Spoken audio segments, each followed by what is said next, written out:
Thanks for tuning in to Curious Cat, the podcast that examines the shadowy space where science and the supernatural collide. I'm your host, Jennifer Holtz. Join me every week as I explore what it means to be a soul in a meat suit. Welcome to Curious Cat.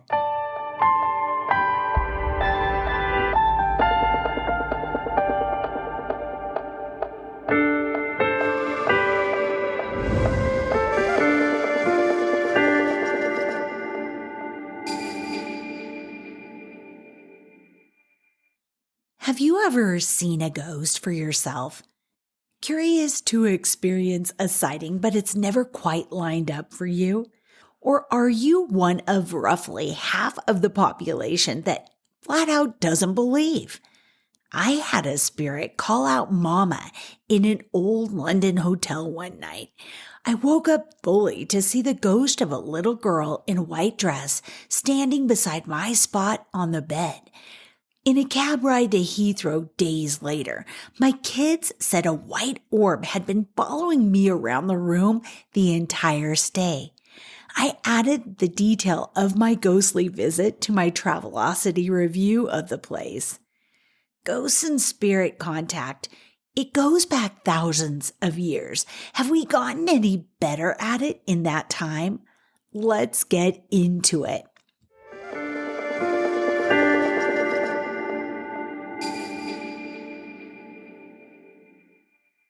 For those of us that believe in ghosts, are we just plain ridiculous? According to The Hill and Real Clear Opinion, no. From their January 2024 article titled, Majority of Americans Believe in Ghosts, Aliens, and the Devil, Tara Suter writes, most Americans do believe in aliens, ghosts, and the devil, according to a recent Real Clear Opinion poll.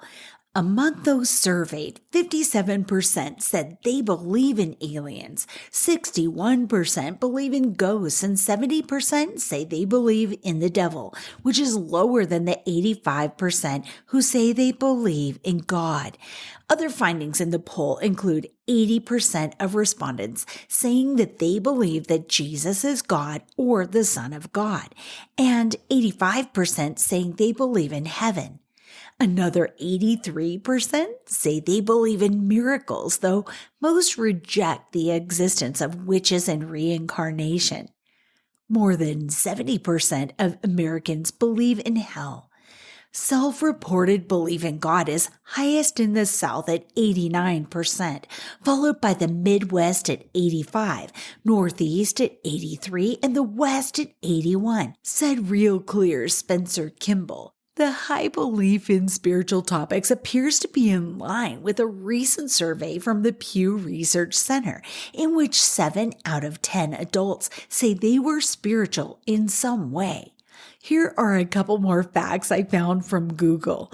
64% of Americans believe in at least one kind of paranormal or supernatural phenomenon, which includes ghosts, of course. And 1 in 5 Americans claims to have personally encountered a spirit.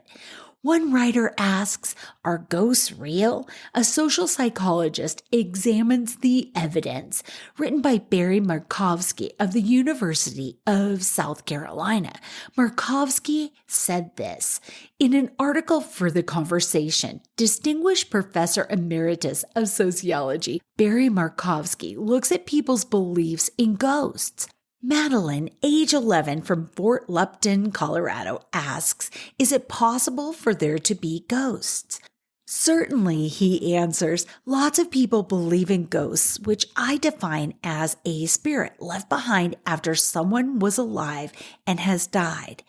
In a 2021 poll of 1,000 American adults, 41% said they believe in ghosts and 20% said they had personally experienced them. If they're right, that's more than 50 million spirit encounters in the US alone. That includes the owner of a retail shop near my home who believes his place is haunted. When I asked what most convinced him of this, he sent me dozens of eerie security camera video clips. He also brought in ghost hunters who reinforced his suspicions. Some of the video shows small orbs of light gliding around the room. In others, you can hear faint voices and loud bumping sounds when nobody's there. Others show a book flying off a desk and products jumping off a shelf. It's not uncommon for me to hear stories like this. As a psychologist, some of my work looks at beliefs in things like ghosts, aliens, pyramid power, and superstitions. Along with others who practice scientific skepticism, I keep an open mind while maintaining that extraordinary claims require extraordinary evidence. Tell me you had a burger for lunch, and I'll take your word for it. Tell me you shared your fries with Abraham Lincoln's ghost, and I'll want more evidence. In the spirit of critical thinking, consider the following 3 questions. Are ghosts possible? People may think they're experiencing ghosts when they hear strange voices, see moving objects, witness balls or wisps of light, or even translucent people. Yet no one describes ghosts as aging, eating, breathing, or using the bathroom, despite plumbers receiving many calls about toilets ghost flushing. So could ghosts be made of a special kind of energy that hovers and flies without dissipating? If that's the case, that means when ghosts glow, move objects, and make sounds, they are acting like matter. Something that takes up space and has mass, like wood, water, plants, and people. Conversely, when passing through walls or vanishing, they must not act like matter. But centuries of physics research have found nothing like that exists so far, which is why some physicists say ghosts are an impossibility. In spite of what Markovsky states, we persist in our beliefs. Not only that, we continue to be fascinated with ghosts and the supernatural in these modern times. Why? An associate professor at the University of Arizona has a few ideas. Halloween is a celebration in which we remember the dead and conjure up spirits, ghosts, and other supernatural ephemera. It's also big business. The National Retail Federation estimates Americans spent a record $10.6 billion for Halloween. But our fascination with the paranormal extends well beyond one day each year. A major force that attracts people to the supernatural is their search for meaning in a complicated world, says Eddie White, an associate professor of practice in the Department of Public and Applied Humanities. He teaches a course called Weird Stuff, how to think about the supernatural, the paranormal, and the mysterious. Oh my gosh, I wish there'd been a course like that when I was at the University of Washington. But he says in the article, there seems to be a certain degree of randomness and chaos to the lives we lead, and sometimes people want structure or explanations to human existence, White said. Paranormal or supernatural phenomenon can help provide that meaning. Much of the meaning we look for has to do with our mortality and what happens after death, which is why people pay for psychics, fortune tellers, and ghost hunters, he says. That search for meaning goes beyond questions about death. Belief in the paranormal can also provide people with a sense of belonging in a world where we may feel insignificant. The world of science makes us feel smaller and smaller as we realize that the universe and the cosmos is much, much larger, White explained. Science is discovering what is out there, but not our place in it. So people look to other areas where they can find some answers to those questions. White says a downward trend in Americans participating in organized religion, especially among younger people, is fueling belief in the supernatural. For some younger people, organized religions are not appealing or are not able to provide answers that are compelling or make sense to them, so they look for answers elsewhere. While the search for answers is part of what draws students to his popular course, White says it's also simply fun and fascinating to learn about a variety of beliefs ranging from astrology to Bigfoot. In addition, he says, students leave his class with strengthened critical thinking skills and a deeper appreciation for the mysterious in our human experience.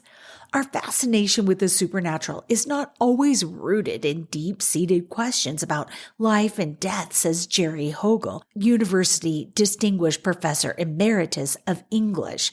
Hogel, an international authority on Gothic literature, says sometimes it's fun to be frightened. This is why we love ghost stories and horror movies. When we're scared but aren't actually in danger, our endorphin levels increase. We're in a state of heightened awareness, but we know at the same time that we are safe, Hogel said. We can take pleasure in the endorphins going off without actually being threatened. Gothic stories combine terror and romance and often feature storylines and characters torn between ancient beliefs and modern ideas. Frankenstein was a quintessential example of that, Hogel says. It suggests that in trying to create life, Frankenstein studies the old alchemists of the Middle Ages, but at the same time, he's trying to use modern science. The genre dates to the 18th century with a story called The Castle of Otranto by English writer Horace Walpole. Gothic stories made the jump from literature to the stage to the screen and continue to date on just about every media platform, with examples being Twilight and American Horror Stories.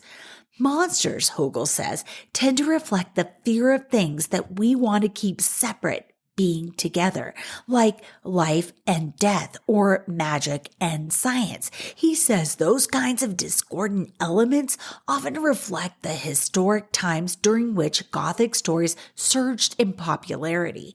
Frankenstein, for example, came out in 1818, shortly after the Napoleonic Wars ended in Europe.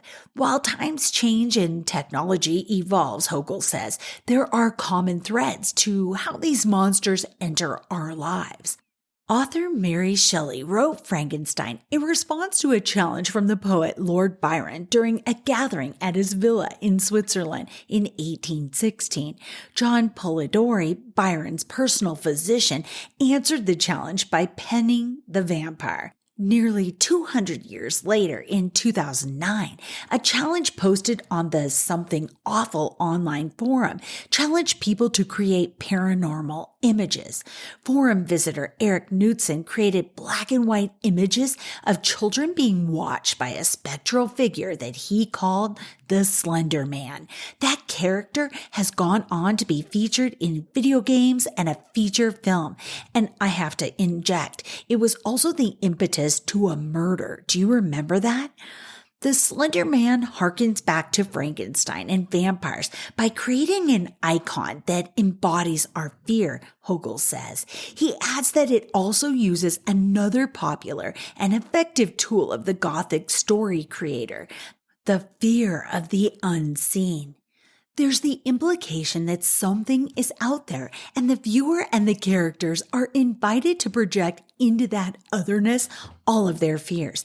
And that is terribly effective, Hogel says. That's why the unseen is so fascinating.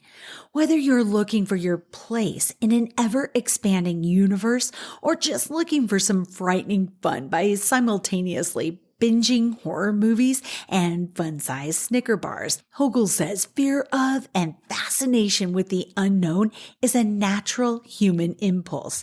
White agrees, adding that the internet and social media will continue to provide platforms for content creators, fans, entrepreneurs, and others. After a quick break, let's dive into the history of making contact with ghosts and how you can give it a try. Back in a minute.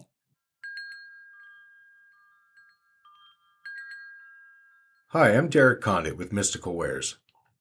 I've recently published 2 books. The first is titled Shungite Unveiled. It's an FAQ and hidden insights to the miraculous mineral called shungite. and how it can be used to help save the bees. It also contains chapters on shungite in healing, shungite in plants, the Shungite Grid Project, as well as ways to use shungite with animals and in construction. So it's a large FAQ or accumulation of ways to use shungite in everyday life. Then the second book I released is called Everyday Magic, and it's inspirational stories of intuition and awakening. So it's a collection of 18 short stories that I put together that can help to explain some of the metaphysical aspects of our reality that we're all experiencing. Either of these books are available at mysticalwares.com or Amazon. There's also additional information on how to help save the bees with our Shungite Beehive project. That also can be found at mysticalwares.com. We appreciate your support.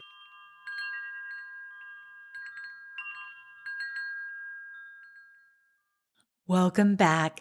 From seances to Ouija boards to handheld instruments that detect spirits to apps we can load on our smartphones, we've been trying to make contact with the dead for centuries. Humans have a long history of attempting to contact ghosts and spirits, dating back to ancient times and continuing to today. This practice has been rooted in various beliefs and rituals, from ancestor worship and necromancy to spiritualism and ghost hunting. In ancient times, there was widespread ancestor worship. Many cultures, including those in Africa and East Asia, practiced ancestor worship, believing in the continued presence of spirits and attempting to appease them or gain their favor. In ancient Mesopotamia, necromancers were religious specialists who could summon and speak with the spirits of the dead, seeking knowledge, assistance, or even performing black magic. The ancient Greeks and Romans also believed in the existence of spirits and apparitions, with literature and religious texts mentioning the souls of the dead. In the medieval and early modern periods, the concept of ghosts continued to evolve, with beliefs in apparitions, hauntings, and even the possibility of communication with the dead. The 19th century brought with it the rise of spiritualism as a popular religious movement fueled by the belief that spirits could communicate with the living through mediums and various methods like seances, History.com notes. Some scientists and intellectuals also began exploring the possibility of ghost communication using new technologies like the telegraph and the phonograph to record and analyze purported spiritual messages.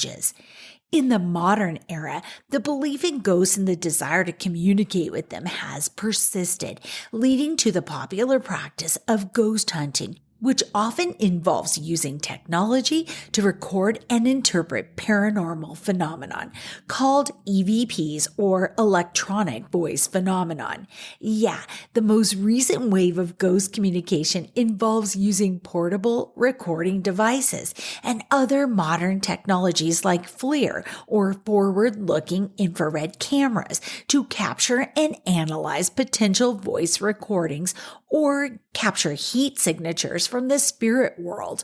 For many, the belief in ghosts and the afterlife provides comfort and hope, allowing them to believe that they can connect with loved ones who have passed away. Okay, does that call to mind Gary Galka for you? Remember him from Ghost Adventures? He's an engineer and he has been creating devices to capture voices from the other side, any indicator from the other side of the veil, ever since his beloved daughter Mel passed away. Ghost stories and beliefs often serve as an explanation for unexplained phenomenon or strange noises, particularly in the dark. Ghosts and ghost stories have become a staple of popular culture, appearing in literature, film, television, and video games. Okay, I think of Kindred Spirits. That's my favorite show, followed by The Dead Files. And my favorite animated meme, that's basically Ghost Adventures, right? With Zach Bagans running around.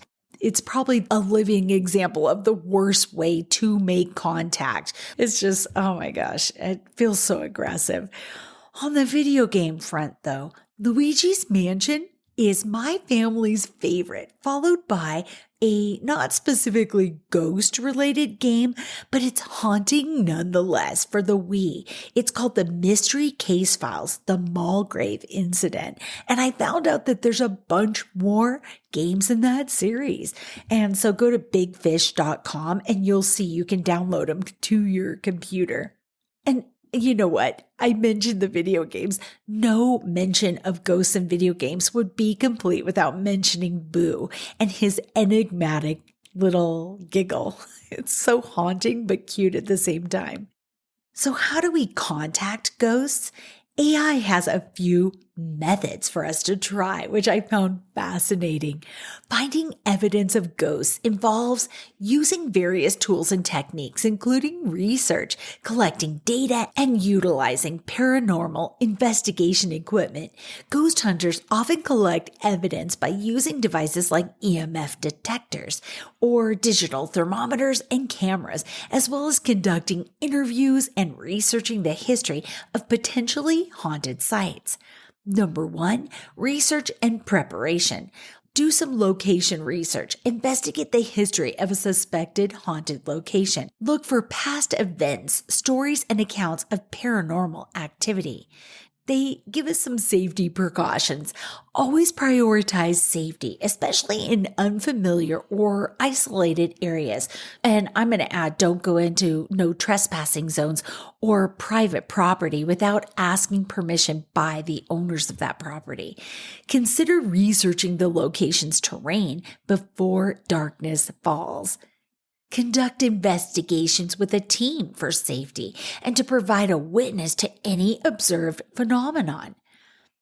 They mentioned the electronic devices that I mentioned are great ways of collecting evidence, and also temperature monitoring is great. Just employ a digital thermometer to see if there's spikes like highs and lows with the temperature as you're walking around a place. They encourage us to use visual recording like digital cameras. Night vision cameras are great too. They ask us to use audio recorders to digitally record any unexplained noises or voices, and maybe finding a ghost that's communicating with us audibly.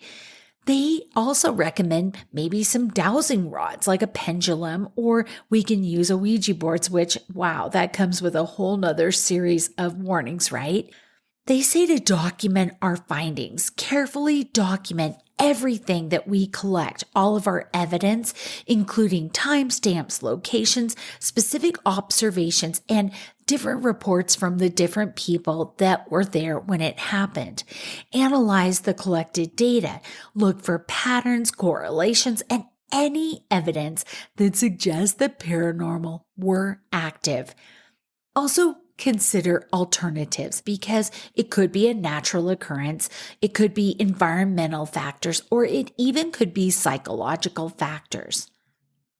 After giving ghost hunting a try, if you do so, you could be afraid that you came home with an attachment. But how do you know for certain?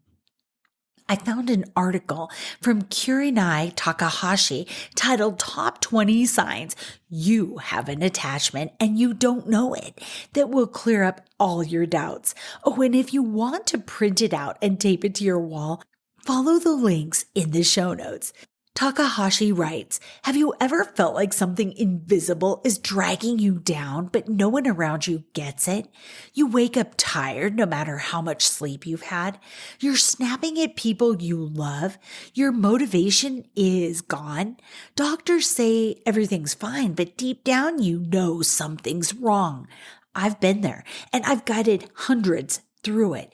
What most don't realize is that spirit attachments, entities, energies, or remnants of the dead can cling to you like invisible parasites, draining your life force and twisting your reality. And the scariest part, most people have no idea they're carrying one. Let's change that. Here are the top 20 signs you have a spirit attachment and what to do about it. Number 1. Unexplained fatigue that will not go away. Even after 8 to 10 hours of sleep, you wake up tired. It's like something feeds on your energy overnight. Number 2, sudden mood swings or aggression. You go from calm to angry or depressed for no reason. You feel not like yourself and maybe even a little scared of your own reactions. Number 3, hearing voices or thoughts that don't feel like yours. A whisper, a suggestion, an intrusive thought that doesn't match your beliefs. Sometimes it sounds like you, sometimes it doesn't. Number 4, you feel watched when you're alone. You swear there's something behind you, a presence, a shadow in the corner of your eye, and when you turn, there's nothing. Number 5, a heavy cold sensation around areas of your body. Clients often tell me there's a pressure on my chest or my back always feels like something's attached. That's not just energy, it's something. Number 6, recurring nightmares or night terrors, especially dreams of being trapped, chased, or seeing dead people. Some dreams are actually astral battles. Number 7, addictions that feel not you. Spirits feed through compulsions. That intense craving that seems to possess you, it might not be metaphorical. Number 8, a sudden obsession with death, dark topics, or fearful thoughts. You used to be lighthearted. Now you're fascinated by the underworld or constantly thinking about your own death. Number 9, feeling drained about visiting certain people or places. Okay, this one is huge, he says. Some spirits transfer through emotional trauma or haunted spaces. If your symptoms began after a funeral, a breakup, or weird encounter, pay attention. Number 10, inexplicable anxiety or panic attacks. You can't breathe. Your chest is tight, but it's not always your energy. Spirit attachments often amplify fear responses. Number 11, electronics flicker or malfunction around you. Lights dim when you enter a room. Your phone glitches. These aren't coincidences. Spirits disrupt energy fields, including tech. Number 12, unusual scents with no source. Rotten sulfuric smells, low vibrational energies will maybe give off those smells, or floral scents, which departed spirits that are more positive might give off. Those appear out of nowhere. Your nose knows the truth. Number 13, strange marks or bruises. Waking up with scratches, pressure bruises, or rashes in symbolic shapes. Some spirits make themselves known physically. Number 14, chronic illness that doctors can't explain. Spirit attachments often sit in chakras or organs. If you tried everything and still feel sick, there may be more going on. Number 15, you feel emotionally hijacked. You cry for no reason. You feel rage over tiny things. Some clients describe it as someone else living inside of me. Number 16, you've been in a trauma bond or an abusive relationship. These attachments often enter through spiritual wounds, and toxic relationships are portals. Number 17, a constant pull to go back to someone you know is bad for you. You know they're toxic, but you feel spiritually bound to them. That's not love. That's a cord that needs cutting, and maybe cut more than once. Children and pets act strangely around you is number 18.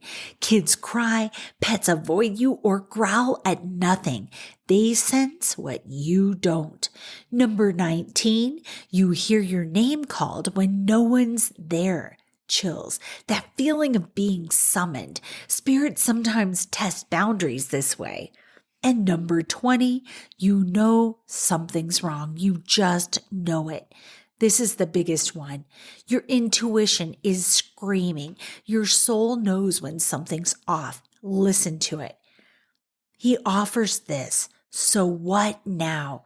If you recognize even a few of these signs, it might be time for a spiritual diagnosis, because the truth is spirit attachments don't always go away on their own, and not all of them are harmless. Over the years, I've helped people who were told they were crazy, misdiagnosed with anxiety, or burdened by pain they couldn't explain. Once the entity was cleared, their life shifted dramatically, and he offers this, like to contact him, because he does spiritual healing, energy cleansing and clearing, and personalized guidance. So I've got links to him in the show notes if you're interested. And finally, before we wrap, I reached out to my friend and paranormal investigator / comic, Karen Runtowski, for her advice about ghost hunting. Here's some of what she had to say. So when people are going on some sort of a ghost hunt, if they're doing it with a group or in a public place where they have had many investigations, that's usually a good thing. It's when people go into homes or places that haven't really been tried and true that there can be trouble. Folks, never do what Ghost Adventures does, which is yelling for them to show up, right? Calling the spirits names. Instead, think of it as going in and talking to somebody's grandmother. You wouldn't provoke. Have an attitude of fun. Also, be sure you're really familiar with your equipment, because it'll be dark there and you don't want to miss something interesting because you're messing with buttons and batteries. Be objective and have fun. That is a great energy to bring. Oh, and also, I'd say I would not go without anyone who doesn't know what they're doing, and I would follow my gut. I then had more questions for Karen, and I followed up asking her about what spiritual practices or protections she recommends before and after a ghost hunt. And here's what she had to say. Great questions. So just because I'm sort of a paranormal person, I always put a bubble around me when I go in. Not really anything scary or anything big. But if it's a big investigation, say a house investigation where really terrible things were happening, I would absolutely say a prayer and make sure to ask Archangel Michael to help me. Probably what you do after investigations is even more important.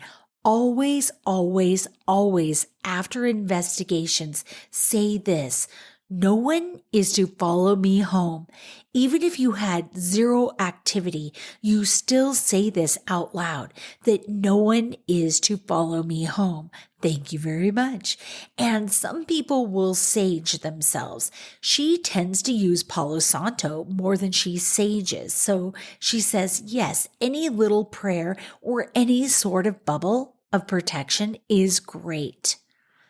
I couldn't stop the recording without sharing this article from TripAdvisor.com with you. It's titled, Inside the World's Spookiest Hotels. Travelers share what it's like to spend a night with ghosts. This article comes from Laura Grant. We hear a lot of your average everyday hotel horror stories. Filthy rooms, rowdy neighbors, watery eggs at breakfast, but nothing makes the hair on our arms stand up more like the stories we hear about hotel ghosts and eerie, unexplainable events. Even if you don't believe in the paranormal, spending the night at a haunted hotel just might be enough to convert you. We took a look at what a few travelers had to say about some of their creepiest stays around the globe, and listen, we're convinced. Buckle up. Hotel Monteleone in New Orleans, Louisiana. Running since 1886, the upscale and historic Hotel Monteleone sits just one block from Bourbon Street. It's most notable for its famous carousel bar, which slowly spins as patrons sip on Sazeracs. Hotel guests rave about the friendly staff. Be sure to ask them about the many spirits they believe occupy the hotel, including that of a friendly toddler named Maurice who died there. Omni Parker House in Boston, Massachusetts. The elegant Omni Parker House, opened in 1855, is the longest continuously operating hotel in the U.S., and with a history to prove it. Everyone from Ralph Waldo Emerson and Babe Ruth to JFK and Judy Garland have wined and dined there, while Malcolm X and Emeril Lagasse worked as restaurant staff. When you visit, be on the lookout for haunted happenings and be sure to grab a slice of Boston cream pie. It was invented here. Ridges Hobart in Tasmania, Australia. The 64-room Ridges Hobart sits just 5 minutes from the waterfront and botanical gardens in South Tasmania. It's housed in a beautiful 2-story brick heritage building that was formerly a school for deaf and blind children. Today, it offers a variety of rooms, an outdoor pool, and a restaurant serving breakfast and dinner. Be sure to stop by their cozy 1898 bar for a nightcap before reading a few ghost stories and heading to bed. The Fairmont Banff Springs in Alberta, Canada. This iconic castle-like hotel is a UNESCO World Heritage Site within the stunning Banff National Park. Open since 1888, the luxury hotel offers breathtaking park views, great dining picks, and a ton of stellar amenities, including some golf and a massive spa that will have you feeling complete zen after a long hike in the park. It also attracts ghost hunters due to reports of spirits like a former bellhop and a bride that died at the hotel. The Overland Hotel and Saloon in Nevada. The 1948 opened Overland Hotel and Saloon lets guests step back in time with Old West themed decor and possible ghost encounters. The town claims to be the most notorious and liveliest ghost town, and Travel Channel's Ghost Adventures filmed an episode at the hotel in 2014. The Tula Castle Hotel in Dingwall, Scotland. Dating to the 12th century, the Tula Castle was a private property for most of its existence, then acted as a hospital for casualties of Dunkirk, a hostel for students, and a hotel as of 1996. Expect traditional charm and the option to take a free ghost tour, which offers access to some of the castle's restricted rooms. Don't miss a stop at the bar, which is named after one reported spirit known as the Green Lady. The Grand Galvez in Galveston, Texas, opened in 1911, it's the only historic beachfront hotel on the Texas Gulf Coast. At one point, the hotel acted as a temporary White House for FDR, while today it's home to renovated 1920s-style rooms and multiple ghosts. Tours are offered year-round by ghost expert Melissa Hall, also known as the Ghostess. The 90-minute walking tour costs $25 and reservations are made online. The Strand House in East Sussex, UK. Built in 1425, the Strand House is a quaint, half-timbered hotel that has lived many lives.